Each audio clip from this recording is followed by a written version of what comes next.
সনদের ভিত্তিতে আগামী জাতীয় সংসদ নির্বাচন সহ 5 দফা দাবিতে বাংলাদেশ জামাত ইসলামী নাটোর জেলা শাখা বিক্ষোভ মিছিল ও সমাবেশ কর্মসূচি পালন করছে।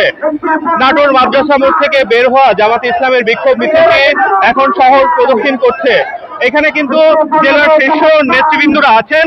আমরা তাদের সাথে একটা কথা বলার চেষ্টা করবো যে আসলে আপনাদের বৈঠক চলছিল, তারপরে আপনারা মাঠে কেন, আপনাদের দাবিগুলো কি? সম্মানিত দেশবাসী, আমাদের আজকের দাবি হচ্ছে পেয়ার পদ্ধতিতে সারা দেশে উভয় পক্ষের পেয়ার পদ্ধতিতে নির্বাচন দিতে হবে এবং আমরা জুলাই সনদ বাস্তবায়নের জন্য আমরা জোর দাবি জানাচ্ছি। জুলাই সনদ যদি বাস্তবায়ন না হয় তাহলে সরকারি অবৈধ হয়ে যাবে। এই জন্য এই জুলাই সনদ বাস্তবায়ন করতে হবে। আওয়ামী লীগ সহ 14 দলকে নিষিদ্ধ করতে হবে, কারণ দেশকে তারা বিক্রি করে দিয়েছিল এবং লেভেল প্লেইং ফিল্ড তৈরি করতে হবে। আমরা এই 5টি দাবি নিয়ে এই মাঠে নামছি। এই আন্দোলন বাস্তবায়ন হওয়ার আগ পর্যন্ত কোনো নির্বাচন বাংলাদেশে হবে না। ধন্যবাদ। আপনারা যেমনটি শুনছিলেন, ওনাদের কিন্তু 5 দফা দাবির কথা ওনারা জানাচ্ছিল। 18 সেপ্টেম্বর শুরু হয় জাতীয় কর্মসূচির অংশ হিসেবে 3 দিনের কর্মসূচি, কিন্তু প্রথমে রাজধানীতে, এরপরে বিভাগীয় শহরে, এরপরে আজ 26শে সেপ্টেম্বর সারা দেশের মতো নাটোর জেলাতেও কিন্তু অনুষ্ঠিত হচ্ছে। সকাল থেকেই কিন্তু জেলা জামাত ইসলামের আয়োজনে এই বিক্ষোভ কর্মসূচিতে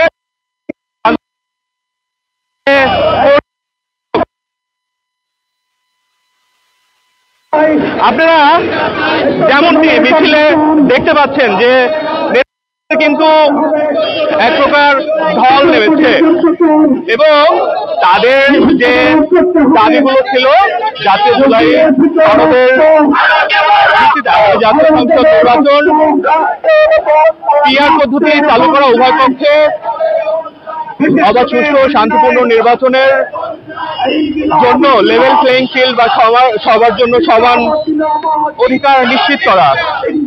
এর বাইরে ফ্যাসিস্ট সরকারের অনিয়ম, দুর্নীতি, জুলুম, নির্যাতন, গণহত্যা এবং দুর্নীতির বিচার দৃশ্যমান করা সহ ফ্যাসিস্ট সরকারের যারা দোষর ছিল, জাতীয় পার্টি সহ 14 দলের সকল জাতীয় পার্টি ও 14 দলের সকল কার্যক্রম নিষিদ্ধ করা। এই কর্মসূচিতে কিন্তু তারা সকাল থেকেই নাটোর শহরের মাদ্রাসা মোড়ে জড়ো হতে থাকে এবং তারা বিশাল বড়, যেখানে শত শত মানুষের সমাগম হয়েছে, বিক্ষোভ মিছিলটি নিয়ে শহর এখন প্রদক্ষিণ করছেন।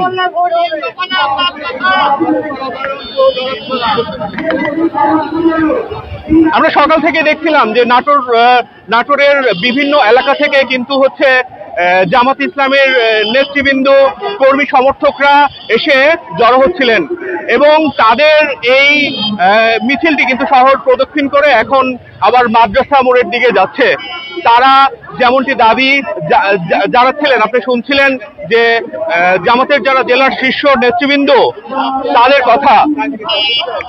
জুলাই অভ্যুত্থানের, জুলাই সনদের ভিত্তিতে আগামী জাতীয় সংসদ নির্বাচন আয়োজন সহ 5 দফা দাবি নিয়ে বাংলাদেশ জামাত ইসলামী নাটোর জেলা শাখার যে বিক্ষোভ মিছিল ও সমাবেশ নাটোরে অনুষ্ঠিত হচ্ছে, সেই বিক্ষোভ মিছিল থেকে আমার কাছে এখন পর্যন্ত এই ছিল সর্বশেষ খবর।